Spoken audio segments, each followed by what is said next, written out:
একটা জিনিস আমি রিয়েলাইজ করছি, যত আসলে বয়স হচ্ছে দিনে দিনে মনে হচ্ছে রমজানটা তত তাড়াতাড়ি চলে যাচ্ছে। যখন ছোটো ছিলাম মনে হতো যে রোজা মাসটা অনেক লম্বা, আর এখন মনে হচ্ছে যে আসলে রোজা মাসটা অনেক ছোট।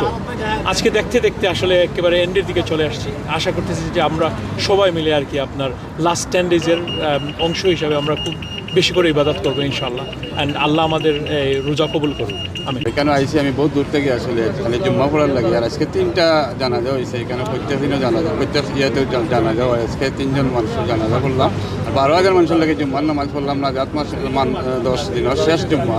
আপনারা সবাই জুম্মা মুবারক, ঈদ মুবারক। আলহামদুলিল্লাহ, এবারে রমজান অত্যন্ত ভালো গেছে, কারণ ওয়েদার অত্যন্ত ভালো ছিল, দিন অত্যন্ত কম, এবং আমরা অল্প সময়ের মধ্যে রোজা রেখে তারাবি পরে সব কিছু সঠিক সময়ে করতে পারছি। ইংল্যান্ডের এত সুন্দর একটা ওয়েদারে আবার গেছে, আল্লাহর কাছে লাখো শুকরিয়া। আর আজকে তো আমাদের ঈদ মনে হইতেছে, লাস্ট জুমার দিন, এত মানুষ আসছে, আল্লাহর কাছে ব্লেসিং।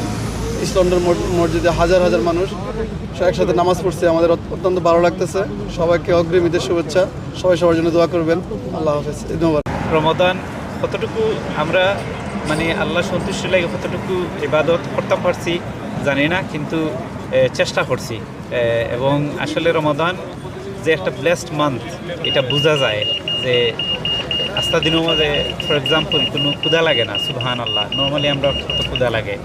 সো আসলে অনেক সুযোগ আল্লাহ তাআলার পক্ষ থেকে জেনে আমরা আর্ন রিওয়ার্ড, যে কোরআন তিলাওয়াতের মাধ্যমে এবং night prayer plus Tarawih and lots of extra prayer. So নফল প্রেয়ারের গুরুত্ব অনেক বেশি।